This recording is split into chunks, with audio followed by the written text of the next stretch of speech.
哇靠哇靠，这么快就开始了，我的天哪！哎，先跌咯。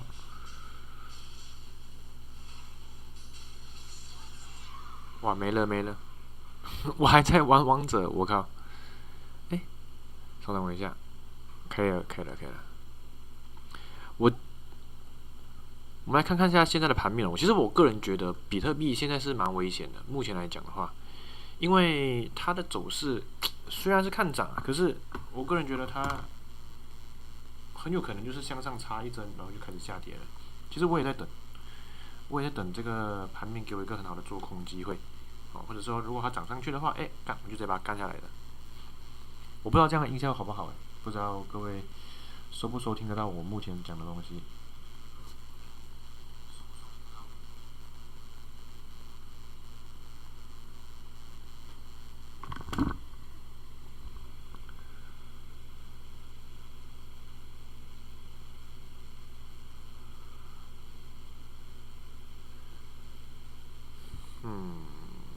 稍等一下，我们等2点准时开始。我觉得我应该要去，我觉得我应该要分开看，什么意思？就是一边看盘一边看一下这个讲了什么东西。我们等2点准时开始。我现在觉得这盘面有点危险，就是总体来讲虽然是在涨，可是我觉得是偏空的。让我打完这把，等我一下，不能挂机啊，排位赛。哎呀，没了，很好，没事。我们来看一下这个比特币的盘面。好，我来看一下哦。不知道现在在线的有谁呢？有几个人呢？有。我们来看一下比特币，目前来讲是先涨的。看一下 Tom 好了 ，Tom。其实我也在找机会做空，我不知道这样音效好不好现价是能做空的吗？我觉得可以，像2点干太快了吧，2412407，现价如果做空进去的话，好，我靠，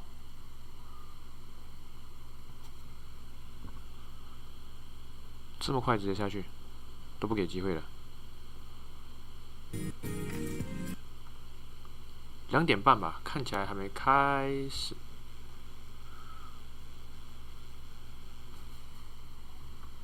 目前看起来还没开始，我先戴个耳机。如果现场直播翻译的话，我觉得我可能要等什么？等先挂个比特币的空，先挂个 Tomo 的空单好了，241。好，然后20倍杠杆的话，拉个满仓吧。设置好止损，止损设在1.2524。1.2524开个800刀，总仓位800刀，然后1.2124止损，1.2124止盈，挂一笔空单吧，先挂一笔空单看看能不能接到。大概总仓位大概2万刀吧，15000刀，8216，15500刀左右。好，留点当手续费。我不太确定能不能接到我就怕是21挂太高了，它上去不插一下就直接下来了。我们来看一下吧，看一下比特币的盘面。完了，我这耳机接到谁了？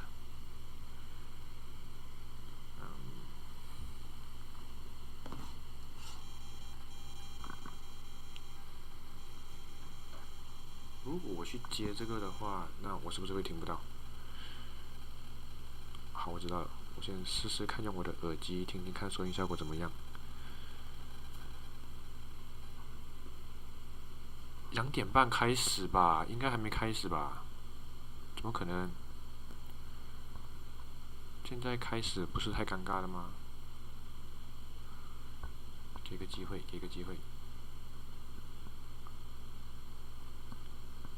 有点风声。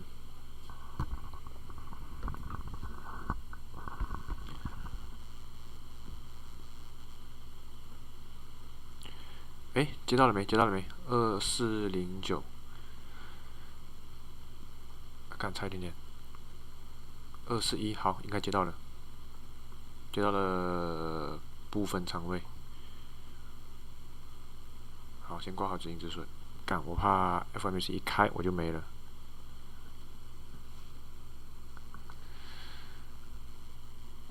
进来聊聊天啊！我这个收音1.2524、1.2124，打一波短线就走。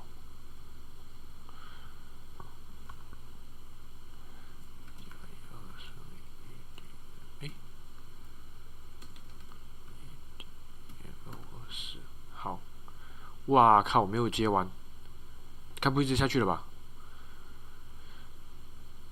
哇，这接了多少？我只接了2000刀，我靠，15000刀，我只接到2000刀。好，没关系，再等吧，等等看他可不可以上来再接，不要直接干进去。这比特币上下插针怎么可能？这盘面都还没开始啊！好，看一下 FOMC。等等，你们是不是也看不到画面？好，我这样拉上来好了。哦，接不到啊，只接到2层仓而已。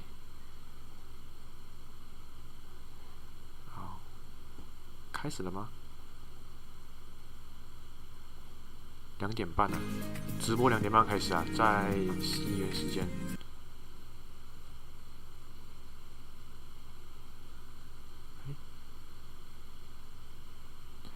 你们觉得比特币会怎么走？先上后下？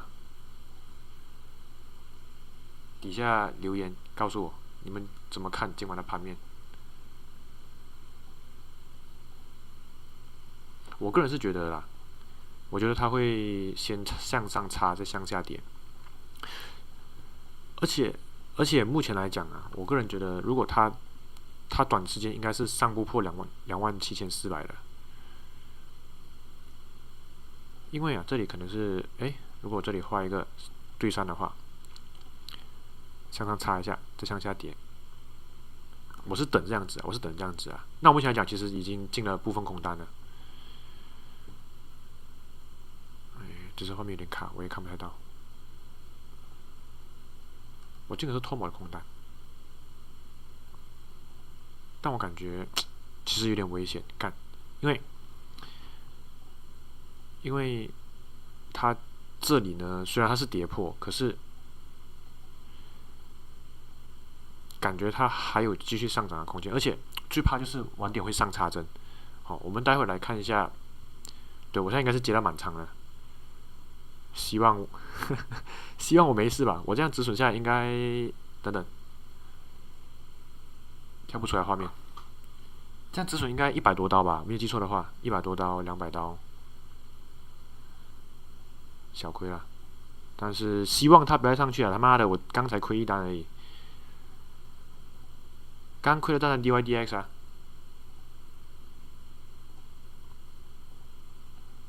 这边楔形跌破，然后我原本以为它会走一个4小时级别的收敛震荡，原本以为它会这么走，怎么知道？我靠，它不这么走，它直接掼破1小时级别的这个这个楔形这边假跌破，然后直接上涨。其实我感觉我今天收讯有点差，大家讲究一下，因为我这支麦克风没有带好回来，我用了那个比较烂的那一支。这个风声，它会有那个自然杂音，我不知道可不可以消杂音。应该是浮亏当中，目前来讲，它画面跳不出来。对，浮亏12刀也还好啦，没什么的，就看它会不会拐头咯。其实这几天的盘面真的很多都在走收敛震荡，所以你要说它到底会涨会跌，其实它没一定的答案。我个人觉得，你看啦，包括 Fomc 啊，其实都是走这个楔形震荡嘛，这个当然可以调整一下。DYDX 也是一样啊，这边它这也是走楔形假跌破嘛，然后 RNDI 也是，今天很多盘面都走震荡，你看 RNDI 这边哇，上面没有插到 ，FIL 也是啊 ，Feel 这个也是收敛震荡做的真的很好，做的很干净，嘿，好，目前来讲小赚，确定一下我的止盈止损挂好了。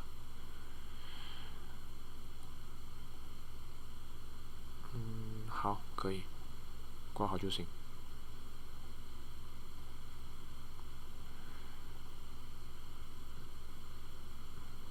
该来了吧？2:09，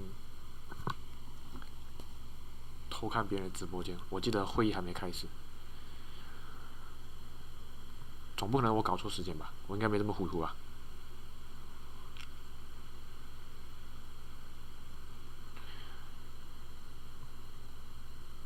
再等等，再等等，我们来看一下比特币的美元兑。不是，我们直接看美元兑。哟，美元交易对直接拉盘哦，真的假的？直接涨，这是盘前的上涨吗？怎么比特币都没什么反应？看1分钟 K 线好了。开始了这个剧烈的震荡，到底是先涨后跌还是先跌后涨？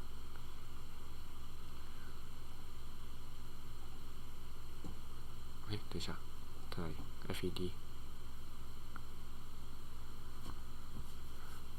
开跌吧！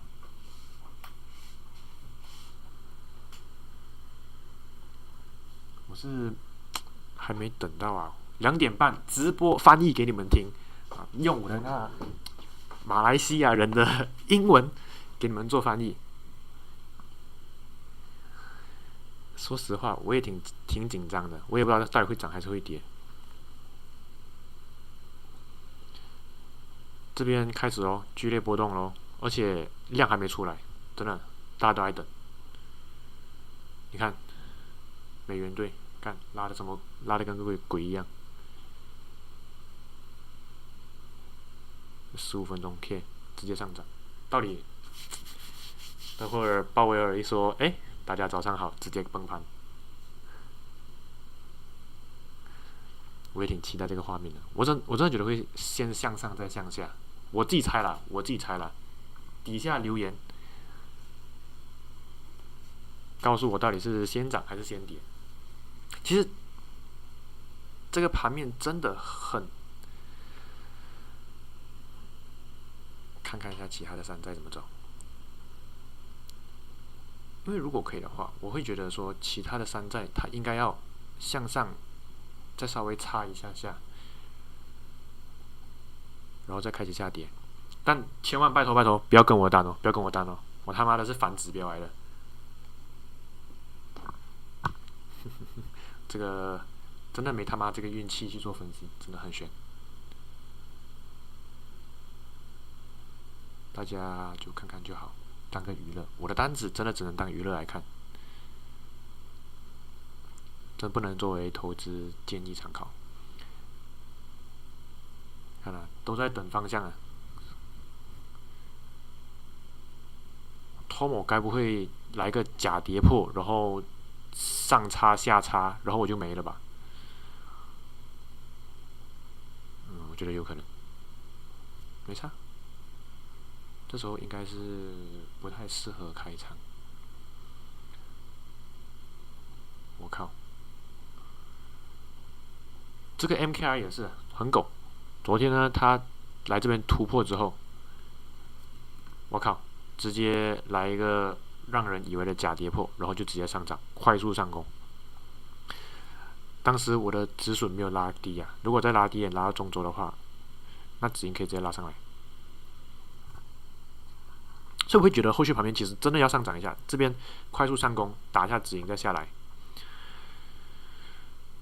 其他也是一样，真的都差一点点，先涨后跌，真的会比较走势会比较顺。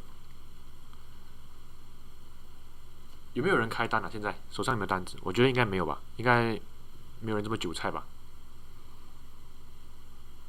像我们就是开爽了，开个娱乐，大家看亏钱，看吧，小亏一个几百刀，快乐就好。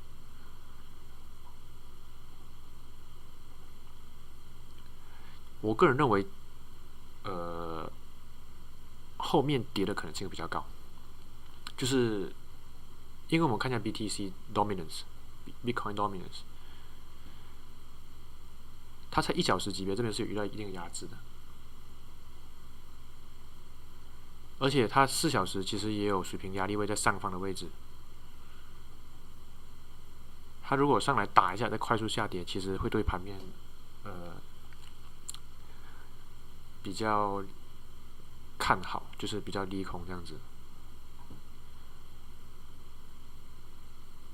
27800，其实我还蛮犹豫，到底还有没有机会上去的，因为我们知道嘛，27600、27800这样，如果你分批建仓的话，其实蛮稳的。27400啦，27400开始建仓，27600、27800上去。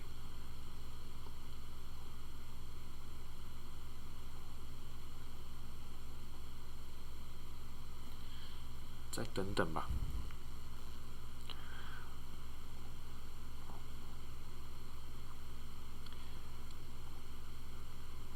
你们最近有没有什么在关注的币种？其实最近盘面都走得好尴尬，这几天在看盘都在走震荡，原以为可以等到一些出方向的币种，结果一直都没有，都在震啊。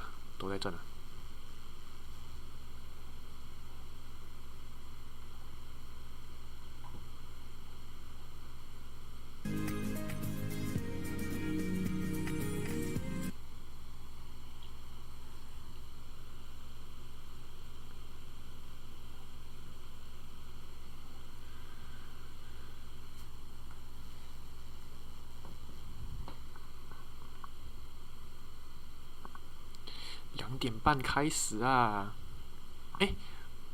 如果我直接用他的 YouTube 开的话，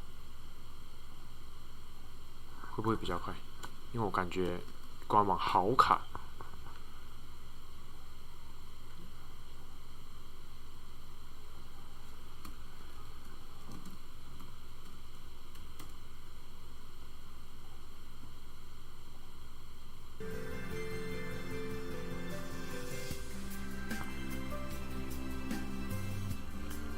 这样听得到吗？可以，太棒了！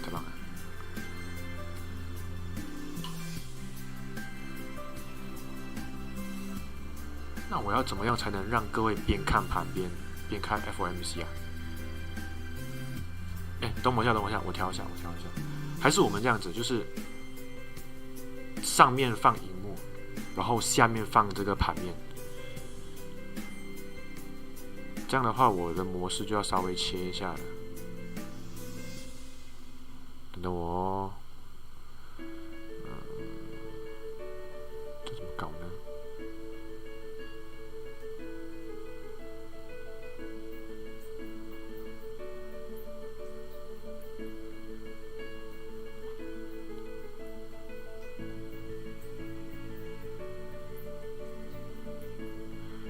确定，然后把聊天室视窗关掉，拉出来一个。它上涨了，把比特币拉出来。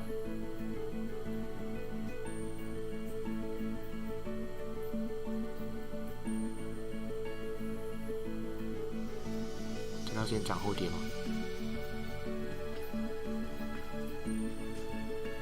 感觉要亏了。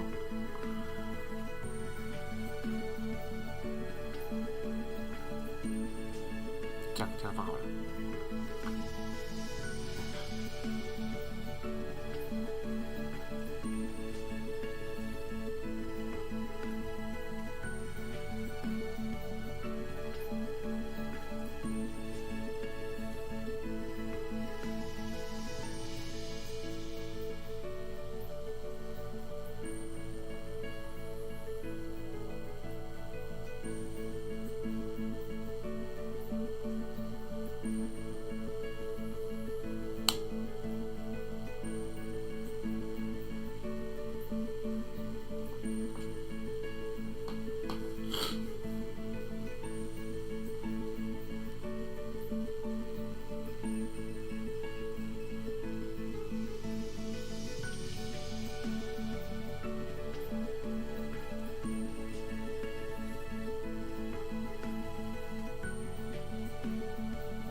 爬到上边界了耶。再看一下其他的小山再怎么走，全面上涨哦。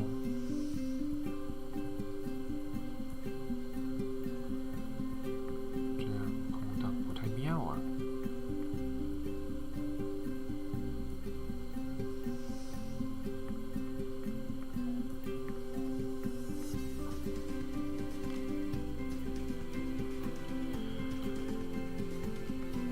2点半准时回来。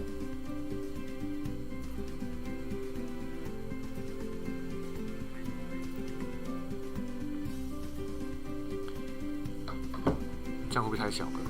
还是会不会看不到鲍威尔讲话？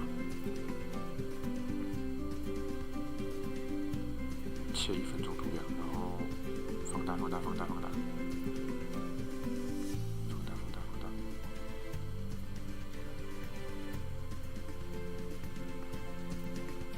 给各位感受一下晚点的波动。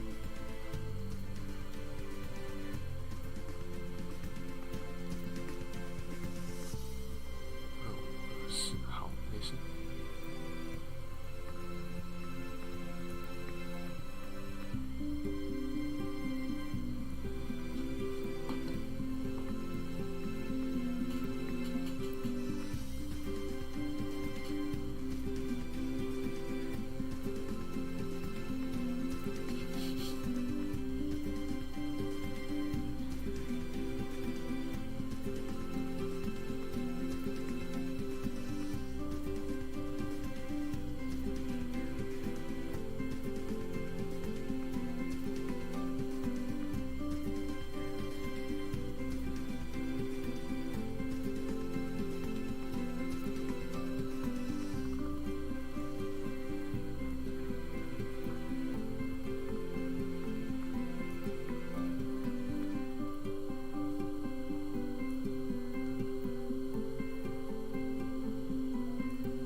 2466到底会不会跌下去呢？我是觉得不会啊，我也说不准。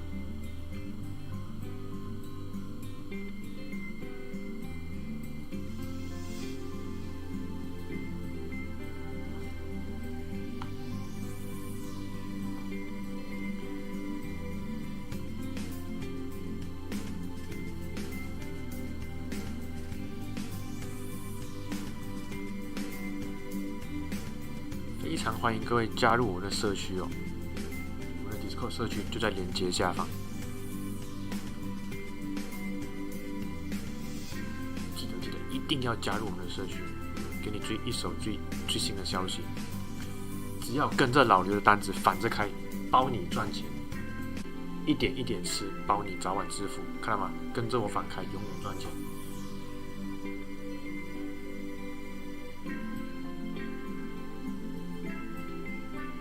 看一下比特币怎么走吧。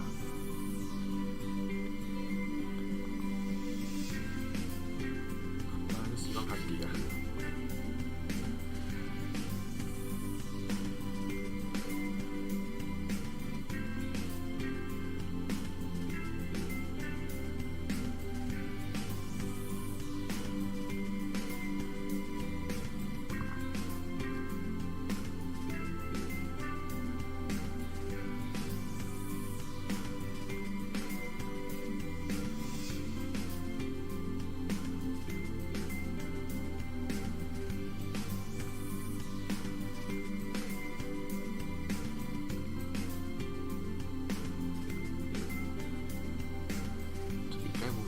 双针下跌吧，这也太可怕了吧！我是觉得，只要不跌破这个筹码区，其实都还蛮危险的。这筹码区在这个位置，它是有得到一定的支撑，它这里不跌破，其实都对于空单都不太妙。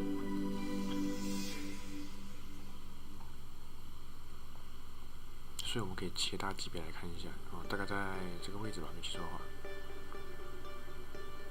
放个射线。其实我不知道目前有没有人，我怕孤单了，把这个删掉。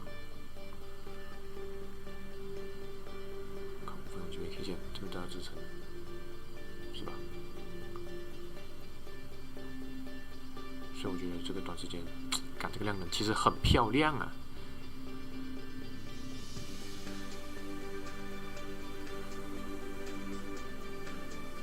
我记得透模跟大饼有一个特性，就是透模涨，大饼就会跌；大饼涨，透模就会跌。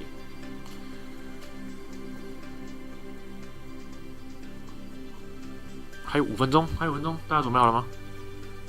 还有5分钟就要开始了。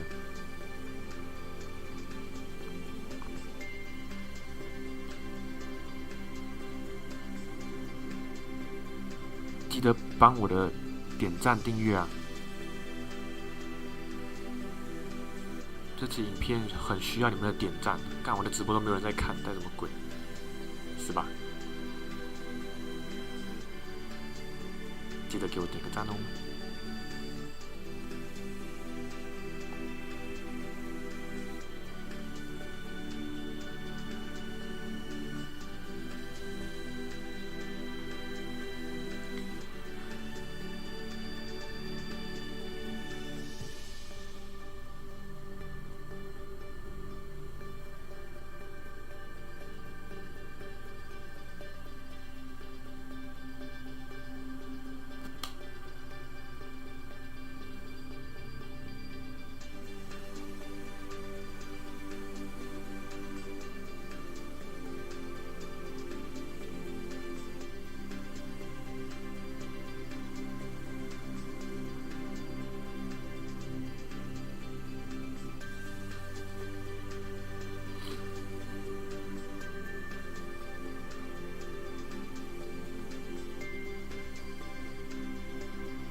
要开始了，要开始了，还有4分钟，还有4分钟。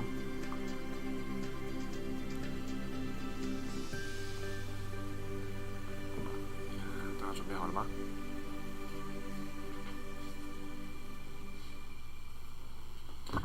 你们觉得后续能插多高的针呢？搞得我都有点慌张了。他如果是直接上去的话，那很危险。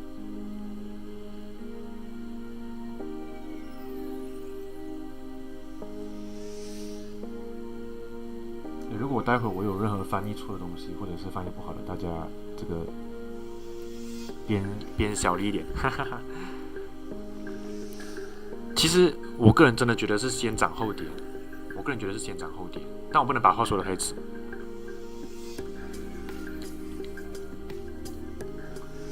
就是大周期来看，我是看空的，可是我认为目前是还没有到它该到的价位，因为27400、27600到27800这3个价位是要分批建仓进场的。如果上到28000以上的话，其实我认为盘面是有一定的危险。因为好，我们来看一下，从日线级别来看哦，其实28000的话，大概在这个位置嘛，也就是前高的位置了。我个人认为27800这里就是3月的完成价，它最多稍微差到28900块左右。如果它插破上面的位置，那真的很危险。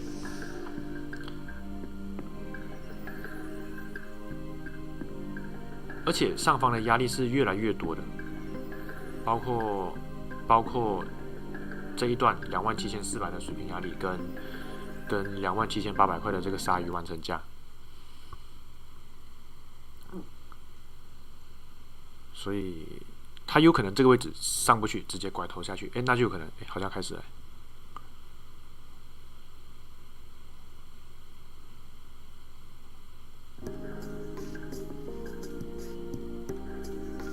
还是直接开闸？还有1分钟啊，各位紧张吗？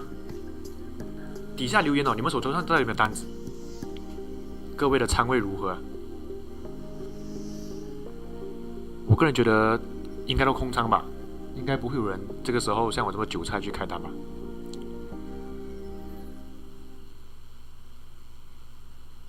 好，鲍威尔讲话，鲍威尔都还没出脸呢。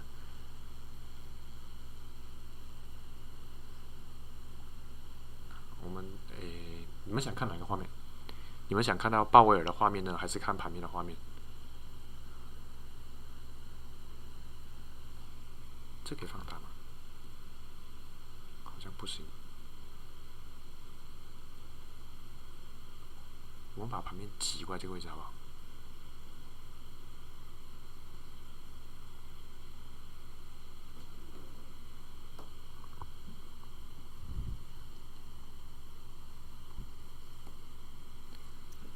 ？Good afternoon, everyone.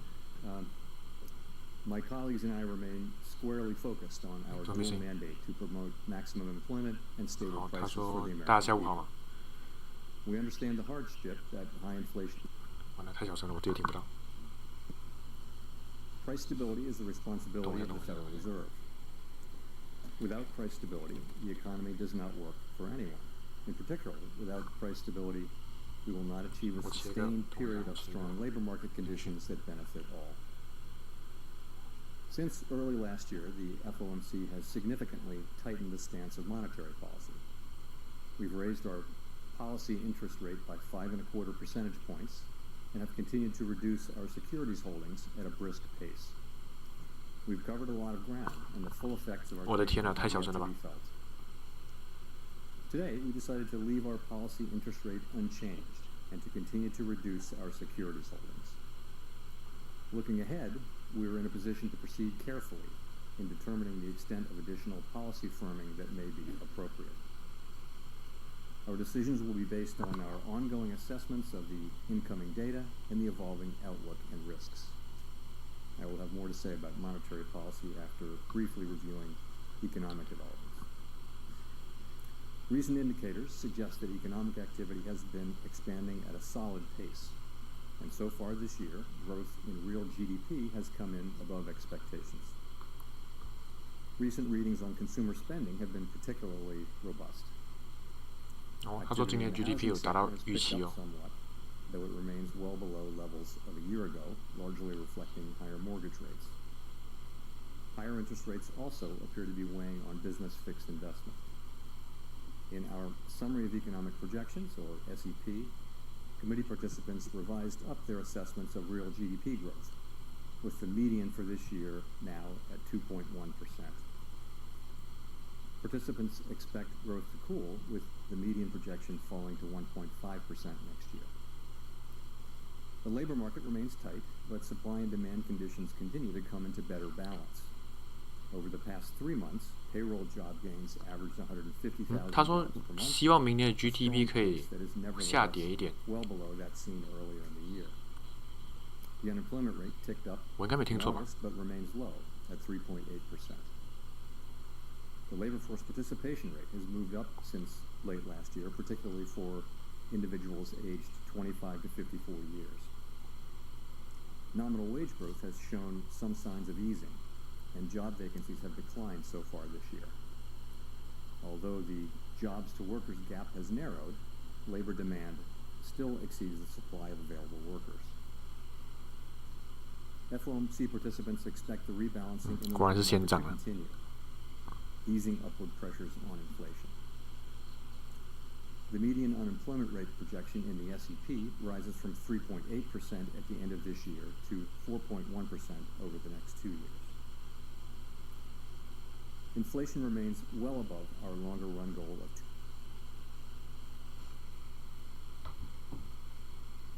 对，他说失业率预计明年会增加。 over the 12 months ending in August, and that excluding the volatile food and energy categories, core PCE prices rose 3.9%. Inflation has moderated somewhat since the middle of last year, and longer-term inflation expectations appear to remain well anchored, as reflected in a broad range of surveys of households, businesses, and forecasters, as well as measures from financial markets. Nevertheless, the process of getting inflation sustainably down to 2% has a long way to go. The median projection in the SEP for total PCE inflation is 3.3% this year, falls to 2.5% next year, and reaches 2% in 2026. The Fed's monetary policy actions are guided by our mandate to promote maximum employment and stable prices for the American people. My colleagues and I are acutely aware that high inflation imposes significant hardship as it erodes purchasing power, especially for those least able to meet the higher costs of essentials like food, housing, and transportation. We are highly attentive to the risks that high inflation poses to both sides of our mandate, and we are strongly committed to returning inflation to our 2% objective. As I noted earlier, since early last year, we have raised our policy rate by 5.25 percentage points. We see the current stance of monetary policy as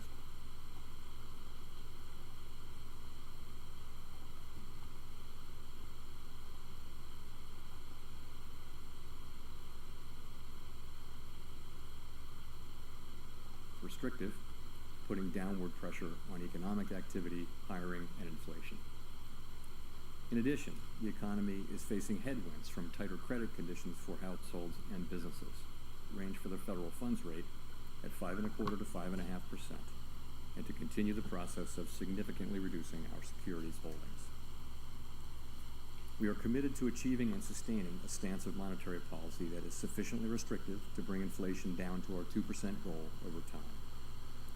In our SEP, FOMC participants wrote down their individual assessments of an appropriate path for the federal funds rate based on what each participant judges to be the most likely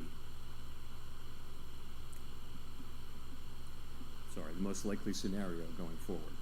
If the economy evolves as projected, the median participant projects that the appropriate level of the federal funds rate will be 5.6% at the end of this year, 5.1% at the end of 2024, and 3.9% at the end of 2025.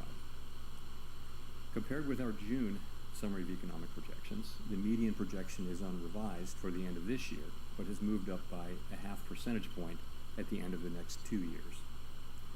These projections, of course, are not a committee's decision or plan. If the economy does not evolve as projected, the path of policy will adjust as appropriate to foster our maximum employment and price stability goals. We will continue to make our decisions meeting by meeting based on the totality of the incoming data and their implications for the outlook for economic activity and inflation, as well as the balance of risks. Given how far we have come, we are in a position to proceed carefully as we assess the incoming data and the evolving outlook and risks. Real interest rates now are well above mainstream estimates of the neutral policy rate, but we are mindful of the inherent uncertainties in precisely gauging the stance of policy. We're prepared to raise rates further if appropriate, and we intend to hold policy at a restrictive level until we're confident that inflation is moving down sustainably toward our objective. 后面可能会升息哦。 Policy firming that may be appropriate to return inflation to 2% over time. The committee will take into account the cumulative tightening of monetary policy, the lags with which monetary policy affects economic activity and inflation, and economic and financial developments. We remain committed to bringing inflation back down to our 2% goal and to keeping longer-term inflation expectations well anchored. It's essential to set the stage for achieving maximum stable prices over the longer run. To conclude, we understand that our actions affect communities, families, and businesses across the country. Everything we do is in service to our public mission.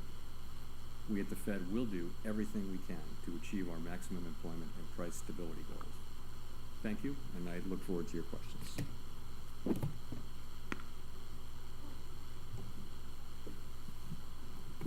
Thank you. Colby Smith with the Financial Times.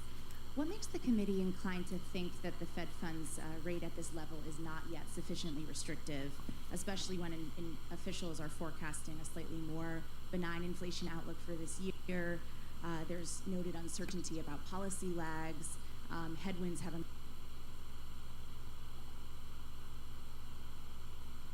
emerged from the looming government. Noted uncertainty about policy lags. Headwinds have emerged from the looming government shutdown, the end of federal child care funding, resumption of student debt payments, things of that nature. So I guess I would characterize the situation a little bit differently. So we decided to maintain the target range for the federal funds rate where it is at 5.25% to 5.5%, while continuing to reduce our securities holdings.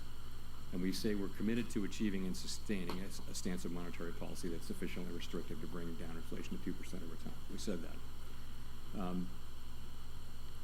先涨后跌了， the 先 fact 涨 that 后 we 跌了。 decided to maintain the policy rate at this meeting doesn't mean that we've decided that 那 we 涨得 have or have not 比我预期的 at 还要 this 低 time。reached that stance of monetary policy 它应 that 该 we're 再 seeking. 跌，涨 If 得 you 再 look 高 at 一 the 点。 SEP, as you obviously will have done, you will see that a majority of participants 我靠， believe that it is more likely than not that it will be appropriate for us to raise rates one more time in the 2 remaining meetings this year.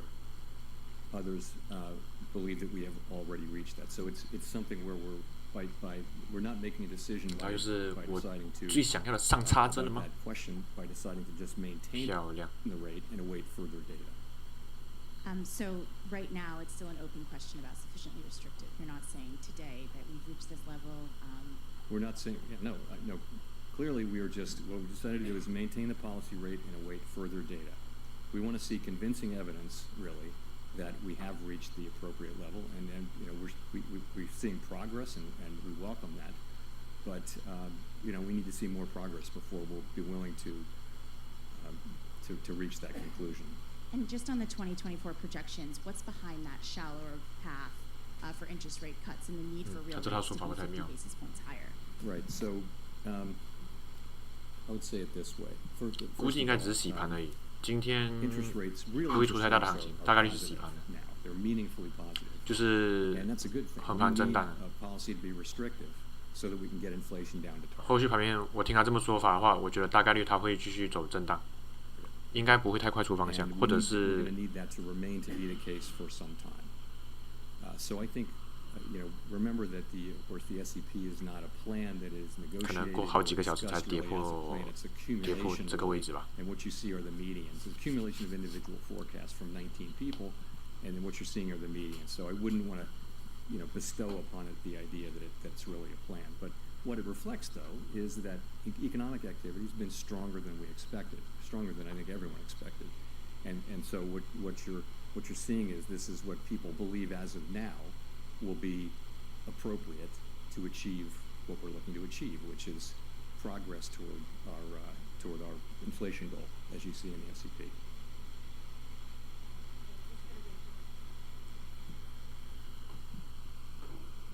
Hi, Chair Powell. Rachel Siegel from the Washington Post. Thanks for taking our questions.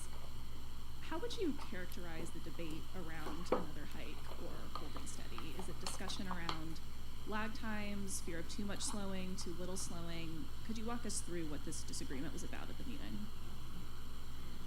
Yeah, so the proposal at the meeting was to maintain our current policy stance, and I think there was obviously unanimous support for that. But this, of course, is an SEP meeting, and so people write down what they think, and you have some, you saw, I think 7 wrote down no hike at this meeting, or between now and the end of the year, and I think 12 wrote down another single hike in one of the next 2 meetings that we have between the end of the year. So it wasn't like we were arguing over that. People were just stating their positions, and really what people were saying is, let's see the data come in. We want to see, what we want to see. We 我 want 们 to 再 see 观察 that 到3点半好了。 these good inflation readings that we've been seeing for the last 3 months. We want to see that it's more than just 3 months, right? We want to see, the labor market report that we received, the last one that we received, was a good example of what we do want to see. It was a combination of across a broad range of indicators, continuing rebalancing of the labor market. So those are the 2 things. Those are our 2 mandate variables, and that's the progress that we want to see. But I think people, they want to be convinced. They want to be careful not to jump to a conclusion really one way or the other, but just be convinced that the data, support that conclusion. And that's why, given how far we've come and how quickly we've come, we're actually in a position to be able to proceed carefully as we assess the incoming data and the evolving outlooks and risks and make these decisions meeting by meeting.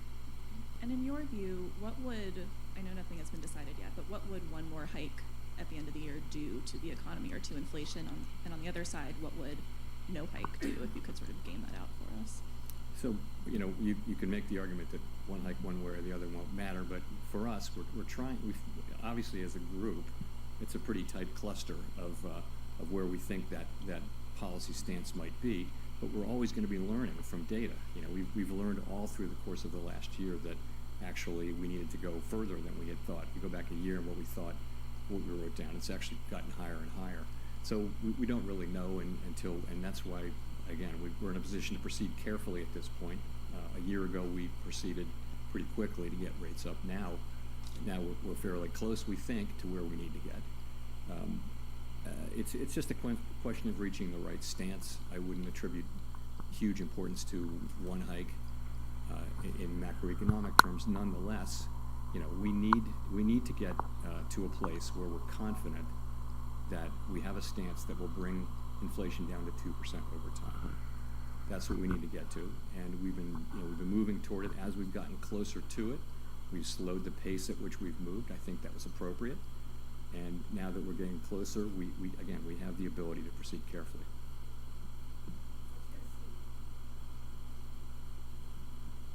Steve Leishman, CNBC. Mr. Chairman, I want to return to Colby's question here. 他的说法是他很坚持要把这个通货膨胀降到2%。Inflation dynamic in the economy, that you achieve the same forecast inflation rate for next year, but need another 0.5 point of the funds rate on it. Does it tell us that the committee believes inflation to be more persistent, requires more medicine effectively? And I guess a related question is, if you're going to project a funds rate above the longer run rate for 4 years in a row, at what point do we start to think, hey, maybe the longer rate or the neutral rate is actually higher? Thank you. So I guess I would point more to, rather than pointing to a sense of inflation having become more persistent, I wouldn't think that's not, we've seen inflation be more persistent over the course of the past year, but I wouldn't say that's something that's appeared in the recent data. It's more about stronger economic activity, I would say.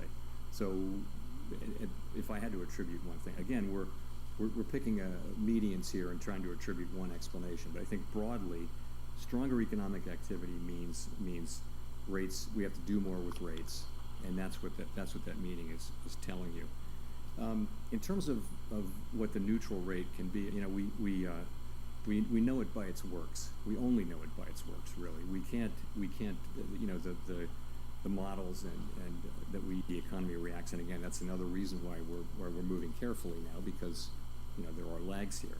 So it may of course be that the neutral rate has risen. You do see people. You don't see the median moving, but you do see people raising their estimates of the neutral rate, and it's certainly plausible that the neutral rate is higher than the longer run rate. Remember, what we write down in the SEP is the longer run rate. It is certainly possible that you know, that the neutral rate at this moment is higher than that, and that's part of the explanation for why the economy has been more resilient than expected.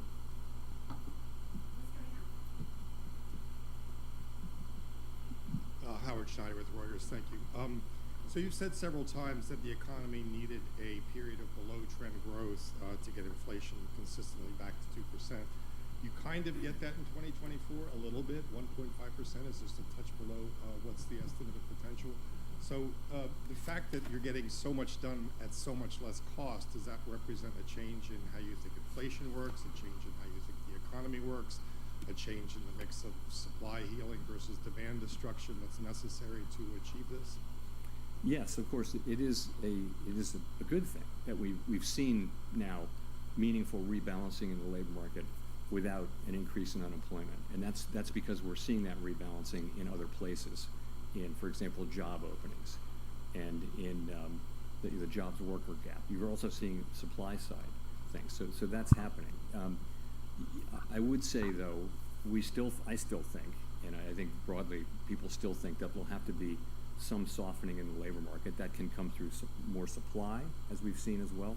Also, remember, the natural rate we think is coming down which is a supply side thing, so that the gap between any given unemployment rate that's lower than that and the natural rate comes down. That's a way for supply. That's a way for the labor market to achieve a better balance. So all of those things are happening. You're right.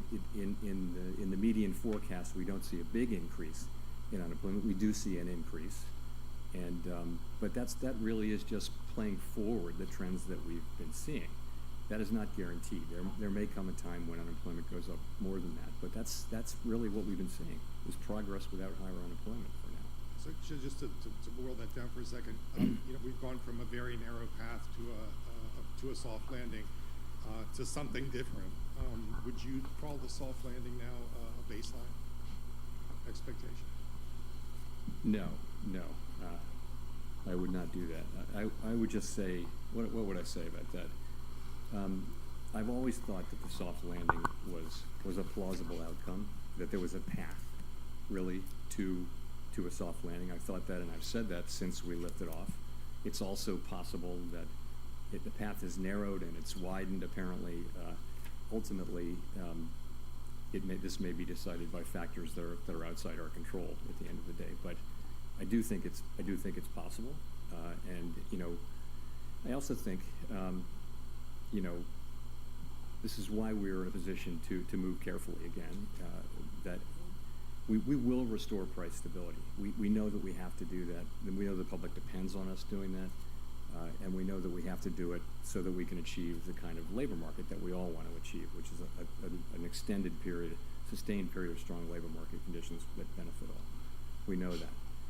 The fact that we've come this far lets us really proceed carefully, as I keep saying. So I think that's the end we're trying to achieve. I wouldn't want to handicap the likelihood of it, though. It's not up to me to do that.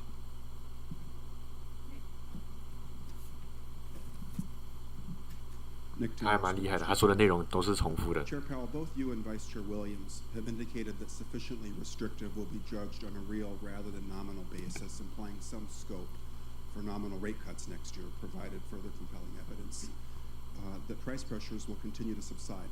Is the FOMC focused on targeting a real level of policy restriction?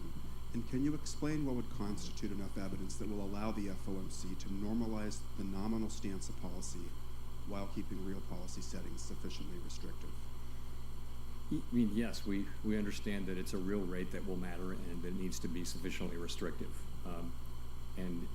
Again, I would say you know sufficiently restrictive only when you see it. It's not something you can arrive at with confidence in a model or in various estimates. And so what are we seeing? We're seeing, through a combination of the unwinding of the pandemic-related demand and supply distortions and monetary policy's work in suppressing demand or alleviating very high demand. The combination of those two things is actually working. You're seeing, inflation coming down. It's principally now in goods, also in housing services. You begin to see effects of it in non-housing services as well. So we think that is working. And I think as we've said, we want to reach that. We want to reach something that we're confident gets us to that level. And I think confidence comes from seeing enough data that you feel like, yes, okay, this feels like we can for now decide that this is the right level and just agree to stay here. We're not permanently deciding not to go higher, but we would, let's say, if we get to that level. And then the question is, how long do you stay at that level? And that's a whole other set of questions. For now, the question is trying to find that level where we think we can stay there. And we haven't gotten to a point of confidence about that yet. That's the stage this year. And even then, it seems possible the core PCE inflation could come in even lower than the median at 3.7%. 从刚刚讲到现在，他们认为这个加息到底什么时候要停止，是得根据后面的数据走出来，然后看民众的反应是怎么样的。那他们目前其实还没有找到一个平衡点，也就是说，他们也还在做这研究，等着数据报告出来。The balance of risks and the other events that are happening out there. We take all of that into account, so I can't really answer a hypothetical about one piece of that. It'll be 所以后续其实有一定的可能还是会继续加息的，只是要看现在这个状态下，大家的这个反应是怎么样的，能不能让这个劳工有这个失业率不会到这么高这样子。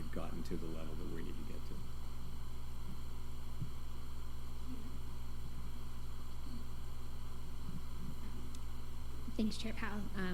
Following up on Nick's question, actually, John Williams, the New York Fed president, obviously has said things to the effect of next year as we see inflation, kind of again to Nick's point, as we see inflation coming down, we're going to need to reduce interest rates to make sure that we're not squeezing the economy harder and harder over time. And I wonder if that's basically the logic that you apply. Is that how you think about it? And then I also wonder, in the last press conference, you said something to the effect of, it's a full year out, those discussions, and people interpreted that to mean that you didn't see a possibility of a rate cut in the first half of next year. And I wonder if that was what you meant by that, or whether, how you're thinking about that timing.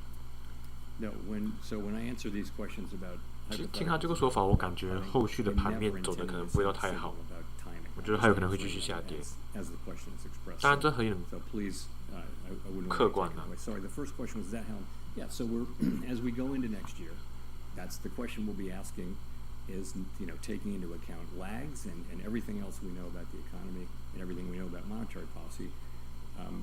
The time will come at some point, and I'm not saying when, that it's appropriate to cut. Part of that may be that real rates are rising because inflation is coming down. Part of it just may be that it'll be all the factors that we see in the economy, and that time will certainly come at some point. And what you see is us writing down, a year ahead estimates of what that might be, and there's so much uncertainty around that.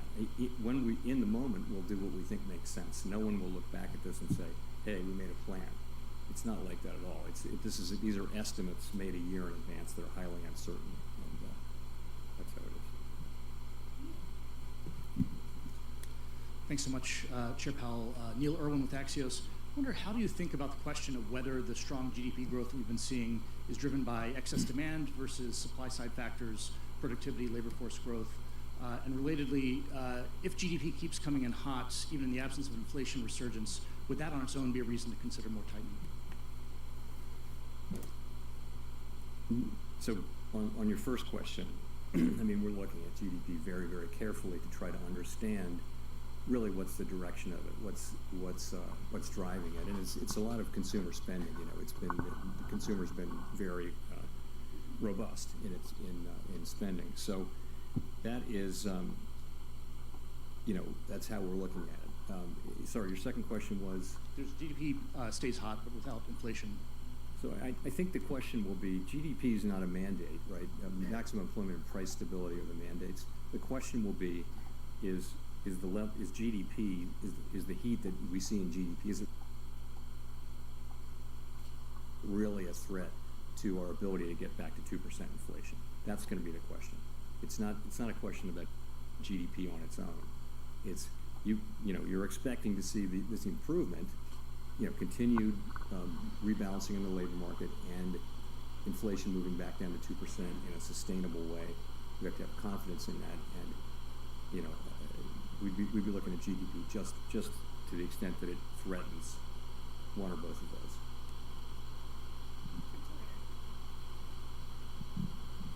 Hi, Victoria Buda with Politico. There are multiple external factors that are playing out right now. We see rising oil prices. We see auto workers striking. There's the looming, very real possibility of a government shutdown. And I was just wondering, for each of those things, could you talk about how you're thinking about how that might affect the course for the Fed and the economy? So there is a long list, and you hit some of them. But it's the strike, it's the government shutdown, resumption of student loan payments, higher long-term rates, oil price shock. There are a lot of things that you can look at, so what we try to do is assess all of them and handicap all of them. And ultimately, though, there's so much uncertainty around these things. To start with the strike, first of all, we absolutely don't comment on the strike as we have no. 其实简单上来说，就是他们目前对于未来的预期其实是感到有点不太确定的，也就是说，他要观察现在这个利率到底会不会对这个 GDP 有没有什么影响，或者是说它后面会不会增加失业率之类的，所以其实他们还在调整当中。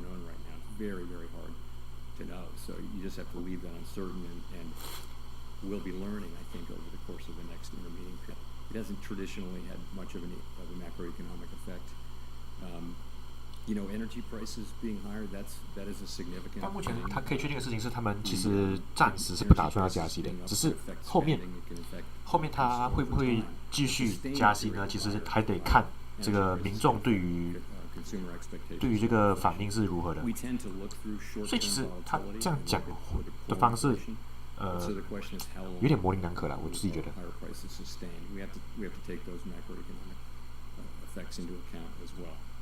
Those are some of them. I'm not sure if I hit them all, but ultimately, you're coming into this with an economy that appears to have significant momentum, and that's what we start with. But we do have this collection of risks that I mentioned. Torres from Bloomberg News. I was a little surprised, Chair Powell, to hear you say that a soft landing is not a primary objective. This economy is seeing added supply in a way that could create long-term inflation stability. We have prime-age labor force participation moving up where people can add skills. Workers want to work. We have a boom in manufacturing construction. We've had a decent spate of home building. And since inflation's coming down with strong GDP growth, we may have higher productivity. All are which good for the Fed's longer run target of low inflation. And if we lose that in a recession, aren't we opting for the awful hysteresis that we had in 2010? So are you taking this into account as you pursue policy? Thank you. To begin, a soft landing is a primary objective, and I did not say otherwise. I mean, that's what we've been trying to achieve for all this time. The real point, though, is the worst thing we can do is to fail to restore price stability, because the record is clear on that. If you don't restore price stability, inflation comes back, and you go through it, you can have a long period where the economy is just very uncertain, and it'll affect growth, it'll affect all kinds of things. It can be a miserable period to have inflation constantly coming back and the Fed coming in and having to tighten again and again. So the best thing we can do for everyone, we believe, is to restore price stability. I think now, today, we actually, we have the ability to be careful at this point and move carefully, and that's what we're planning to do. So we fully appreciate the benefits of being able to continue what we see already, which is rebalancing in the labor market and inflation coming down without seeing, an important, large increase in unemployment, which has been typical of other tightening cycles. So.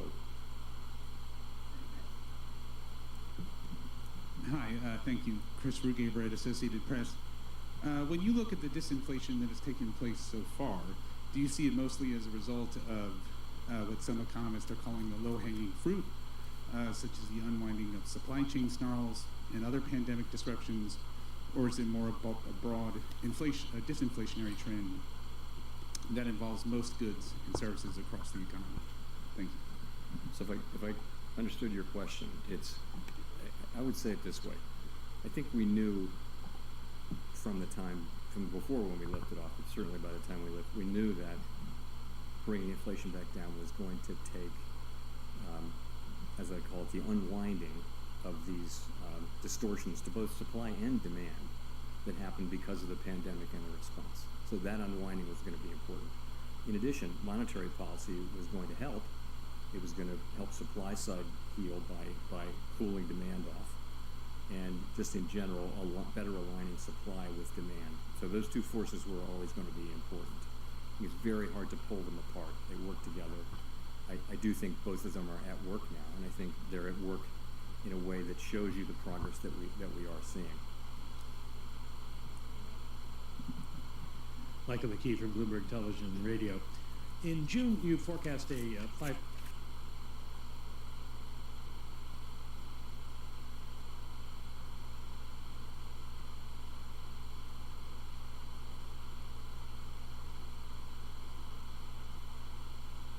what would justify that last move? Because the median forecast is for lower inflation. And given all the known unknowns that you face, how much confidence do you have, can investors have, or the American people have in your forecasts?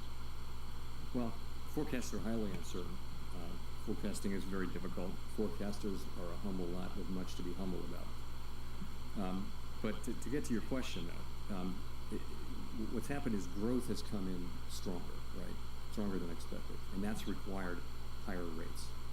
Unemployment, you also see that the ultimate unemployment rate is not as high, but that's really because of what we've been seeing in the labor market. We've seen more and more progress in the labor market without seeing significantly higher unemployment. So we're continuing that trend. In terms of inflation, you are seeing the last 3 readings are very, very good readings. It's only 3 readings. We were well aware that we need to see more than 3 readings. But if you look at June, July, and August, you're looking at really significant declines in core inflation, largely in the goods sector, also to some extent in housing services, and just a little in non-housing services. Those are the 3 buckets. Headline inflation, of course, has come way down, largely due to lower energy prices, some of which is now reversing. So I think people should know that economic forecasting is very difficult, and these are highly uncertain forecasts. But these are our forecasts. We have very high quality people working on these forecasts, and I think they stand up well against other forecasters. But just the nature of the business is the economy is very difficult to forecast. That you have, what justified not moving today? 他说，对于未来经济的这个预测啊，他觉得是预测不准的，但是他可以从我们可以从现在这个数据上面看到的事情是，目前这个失业率是有目前在下跌的，所以他认为他想要维持这个方式，看看后续会怎么样。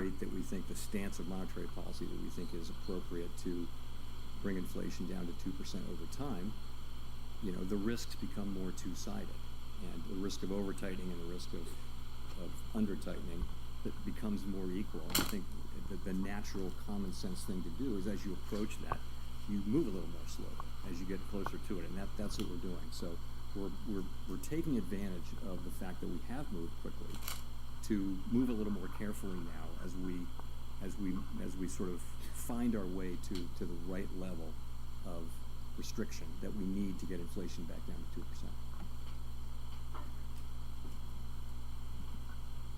Thank you, Chair Powell. Jennifer Schonberger with Yahoo Finance.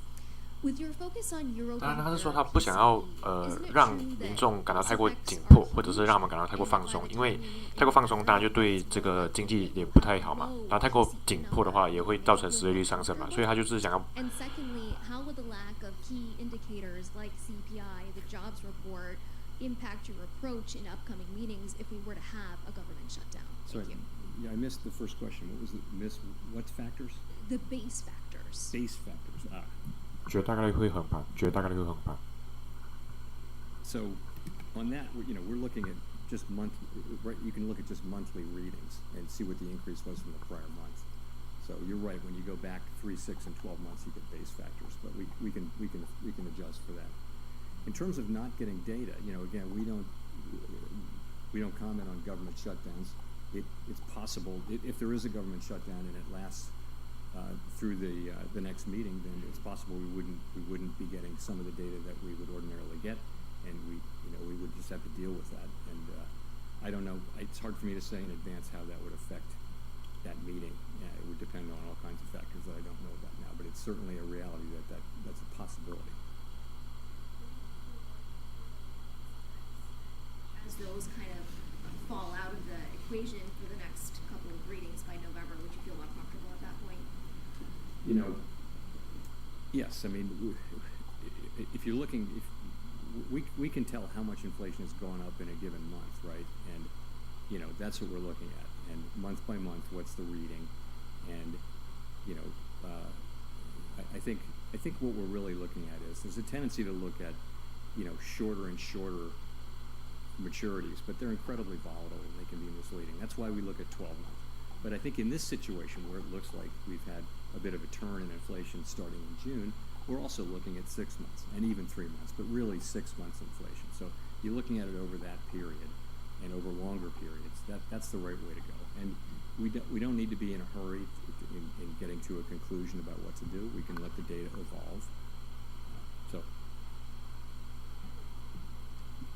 Thanks for the question, Chair Powell. Edward Lawrence with Fox Business. So I want to focus back in on oil prices.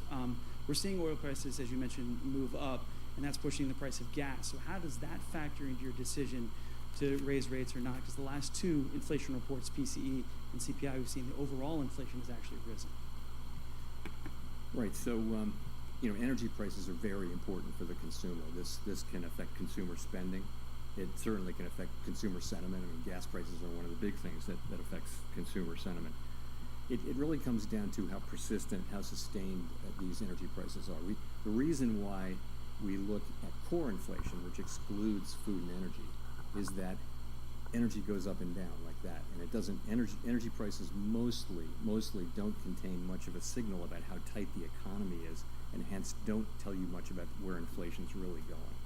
However, we're well aware, though, that if energy prices increase and stay high, that'll have an effect on spending, and it may have an effect on consumer expectations of inflation, things like that. That's just things we have to monitor.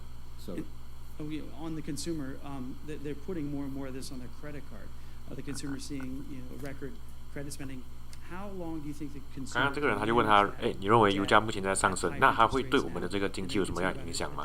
他就认为说，其实油价当然是没有办法去预估到未来经济会怎么走，但是可以知道事情是，如果这个油价一直在上涨的话，后面的这个消费一定会越来越高嘛。但是他们不能去控制油价的走势怎么样。Measures of distress among consumers were at historic lows quite recently. During and after the pandemic, they're now moving back up to normal. We're watching that carefully, but at this point, these readings they're not at troublingly high levels. They're just kind of moving back up to what was typical in the pre-pandemic era.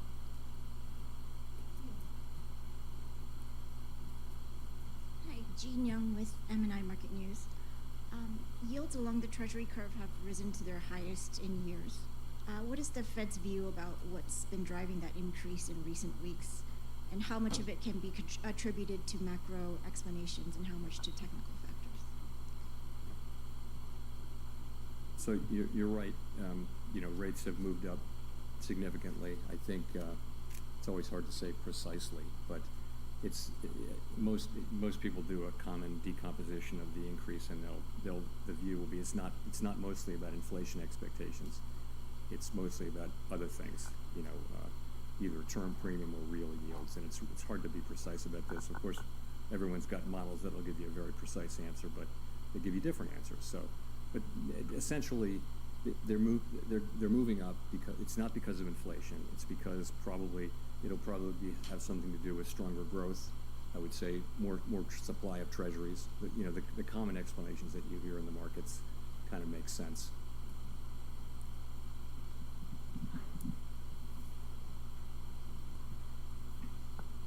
Kyle Campbell, American Banker. Thank you for taking the questions. Just two on housing. You said slower shelter cost growth is in the pipeline and will reflect in inflation readings as new leases are signed. But there's also some questions out there about the way housing costs are measured, particularly the use of rental equivalents, which are estimates from homeowners about what their homes would rent for if they were in the rental market. So my question is, how much of the effort to tame inflation, both as it's measured and felt by the broader public, hinges on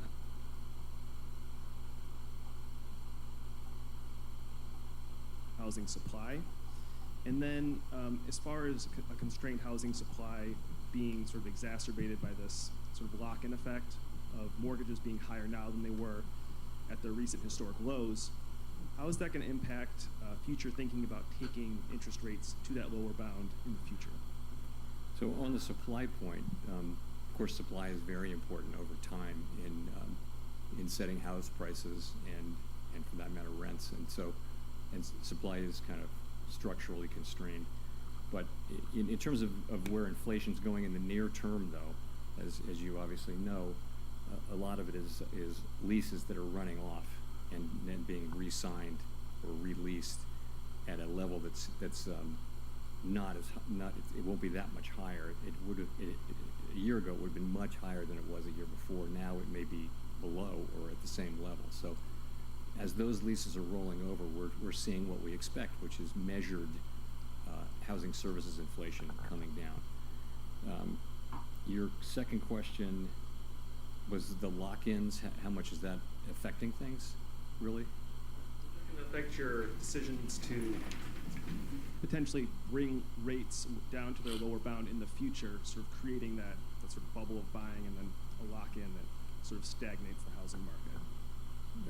I think we look at I would look at the lock-in. The idea being that people are in very low rate mortgages, and even if they want to move now, it would be hard because the new mortgage would be so expensive. Play a role in our future decisions in a future future loosening cycle about whether we would cut rates. No, I don't think it would. I mean, I don't think that's. I think we'd be looking at what fundamentally what rates does the economy need, and in an emergency like the pandemic or during the global financial crisis, you have to cut rates to the point that you have to do what you can to support the economy. So I wouldn't think that would be a reason for us not to do that. It's not something we're thinking about at all right now, but down the road I wouldn't think so. Hi, Nancy Marshall-Genzer with Marketplace.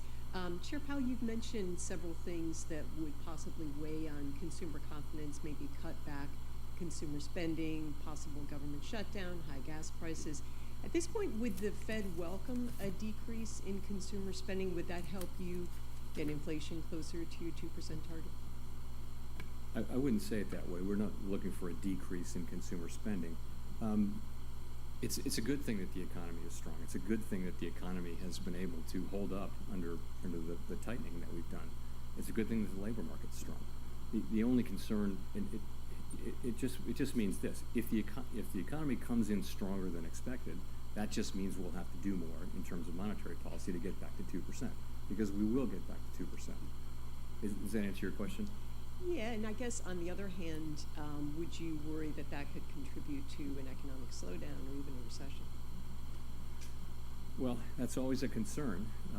Concern number one is restoring price stability, because in the long run, that's something we have to do so that we can have the kind of economy we really want, which is one with sustained period of tight labor market conditions that benefit all, as I've said a couple times. So. That said, of course, we also now, given how far we've come with our rate hikes and how quickly we've come here, we do have the ability to be careful as we move forward because of that consideration. Thank you, Chair Powell. 他刚刚有说一个事情哦，就是说，刚刚有人问，他说，那我们是不是要降低物价来让这个通膨变得更稳定一些，或者是把通膨降到2%？可是他说，他们不打算让物价降下来，因为他认为物价降低未必会刺激到经济的发展。And then related to that, how do you think about the distributional consequences in the sense that if you're a relatively wealthy household with a long fixed-rate mortgage, the past year has not been all that tough with rates going up, whereas if you're relying on your credit card for supporting your consumption, in fact, if you're a relatively wealthy household with a long fixed-rate mortgage, the past year has not been all that tough with rates going up, whereas if you're relying on your credit card for supporting your consumption, in fact, times are getting a lot tougher, a lot more quickly. Thanks. So what? I guess it's fair to say that the economy has been stronger than many expected, given what's been happening with interest rates. Why is that? Many candidate explanations. Possibly a number of them make sense. One is just that household balance sheets and business balance sheets have been stronger than we had understood, and so that's spending has held up and that kind of thing. We're not sure about that. The savings rate for consumers has come down a lot. The question is whether that's sustainable. It could just mean that the date of effect is later. It could also be that for other reasons, the neutral rate of interest is higher for various reasons. We don't know that. It could also just be that policy hasn't been restrictive enough for long enough. And there are many candidate explanations. We have to, in all this uncertainty, make policy. And I feel like what we have right now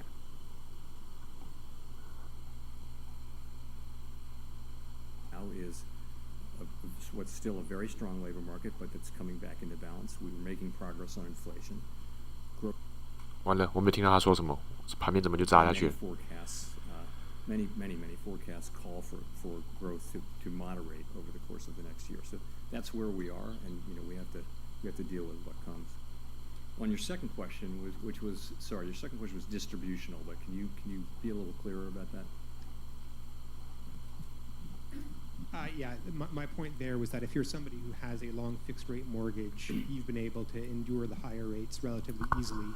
If you're somebody who's living month to month off of your credit card, current financing rates are punitive. Yes, and so the point I would make there is that we're trying to get inflation back down. The people who are most hurt by inflation are the people who are on a fixed income. If you're a person who spends all of your income, you don't really have any meaningful savings. You spend all your income on the basics of life: clothing, food, transportation, heating, the basics. And prices go up by 5, 6, 7%. You're in trouble right away. Whereas even middle class people have some savings and some ability to absorb that. So it is for those people, as much as for anybody, that we need to restore price stability. And we want to do it as quickly as possible. Obviously, we would like to do that. We'd like the current trend to continue, which is that we're making progress without seeing the kind of increase in unemployment that we've seen in past things. But you're right, though. When we raise rates, people who are, who are living on credit cards and borrowing are going to feel that more. They are. And of course, people with lots of savings also have a much lower marginal propensity to consume, and so it's not going to affect them as much.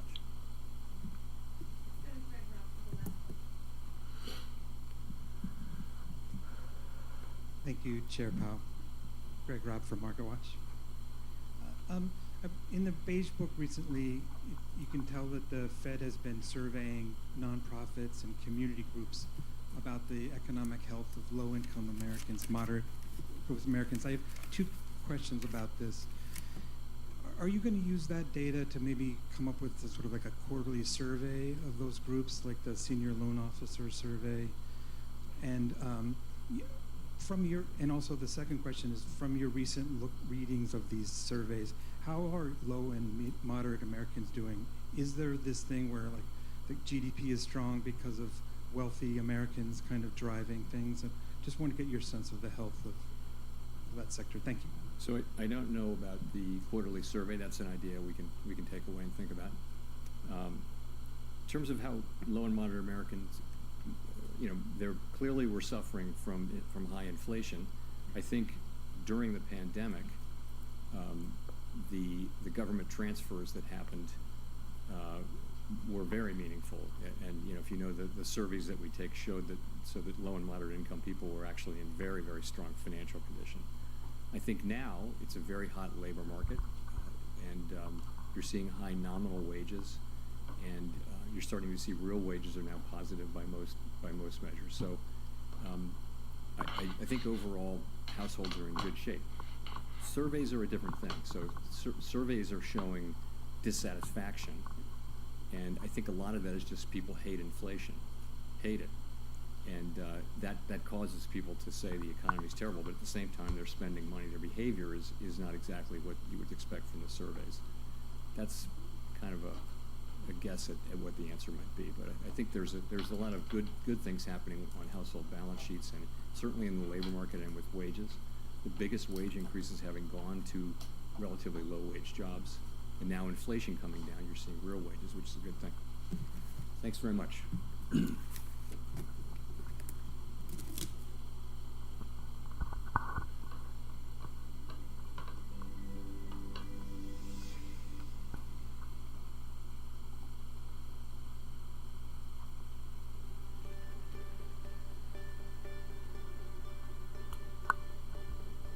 总结来说就是之后啊，他们还是会根据这个市场行情来调整一下这个通货膨胀该怎么走。那目前来讲呢，其实我觉得光看盘面呢，它其实不会有太大的，等我一下，它不会有太大的这个变化，所以我觉得大概率还会继续横盘震荡哦。像看比特币的话，虽然它这是放量下跌哦，可是呢，它大概率我个人觉得还是会走这边这个箱体震荡。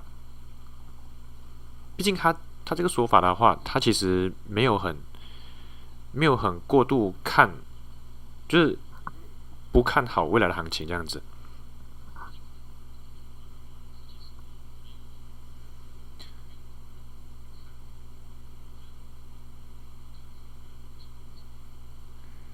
那他们还是之后还是会去努力想办法让这个通货膨胀降低，并且去关注这个未来的人们对这个市场的反应这样子。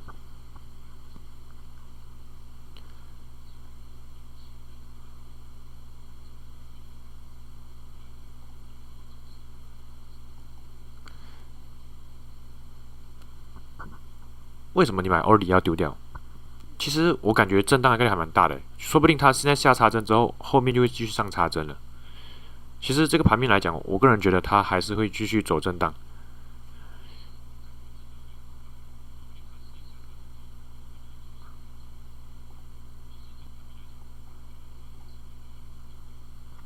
虽然它可能会之后会缓缓下跌啦，可是我个人认为这个盘面的影响其实不大的。那大概率呢还是会继续走震荡，所以按照盘面的分析来看啊，其实我觉得还蛮符合预期的，因为它如果上涨这个力度不强的话，那它后面其实我觉得它会继续盘整一下，那它再看有没有上冲的这个机会这样子。所以我们要关注什么事情？就是好，我们简单来总结一下，用他说的话来看一下盘面之后会怎么走。那其实目前呢，他的说法是比较中立派的看法嘛，也就是说，目前盘面是不会有出现明显的这个走势的。但是呢，我们要关注的事情是，它之后有没有可能会继续加息？好，因为它虽然说暂时是不考虑要加息的，可是如果后续的盘面呢，不是后续盘面，如果后续的这个市场的经济没有明显起来的话，那他会考虑再继续做这个加息的动作。也就是说，目前来讲，虽然从这个盘面走势来看的话，可能会是一个偏多头的行情，但是我个人觉得这是要等到明年的事情了。好，就是说明年到底会不会进入减息，或者是进入停止加息这个事情，其实要等到明年才会有这个结果啦。严格上来说，他会重点关注接下来接下来几个月的数据是怎么样的。所以很大概率啊，我个人觉得很大概率啊，这个比特币在大周期上还是会进行这个周线级别的盘整。好，为什么我说是周线级别呢？其实我们可以看到的事情是，它在这段下跌以后呢，其实它上涨到一个比较重要的压力位嘛，大概31000块左右，所以后续的盘面其实有可能会继续走震荡，继续走震荡，有可能就是可能上涨到一定压力位之后下跌到某个特定的区间，比方说21000块好了比方说21000块，到21000块之后呢，如果盘面他说宣布减息了或者是就是停止加息如果是减息会更好了。那如果是减息的话，后续盘面就有可能会继续上攻。所以个人认为现在不是一个乐观去看多的状况更有很大的概率是会进行这个周日线级别的盘整。所以呢，我个人觉得啦，目前这个价位是偏高的也就是说我们后续可以的话，就是去寻找一个逢高做空的机会这样的话也会对这个我们就是比较有这个利润的空间这样子啦。好，那各位看到了，我的目前仓位是感觉也没赚多少刀啊，这个有开跟没开的感觉是一样的。对啊，目前是浮盈80多刀了，那最高是浮盈到200多刀。这个单子我其实蛮犹豫要不要继续拿着的，因为它刚好插针的地方是这段箱体震荡的底部，所以又回到我说的嘛，我觉得后续的盘面会继续走震荡可能是震荡偏阴跌这样子，所以我重点会关注它有没有可能会去摸一下这个下边界，因为我个人觉得其实它这个插针的话很有可能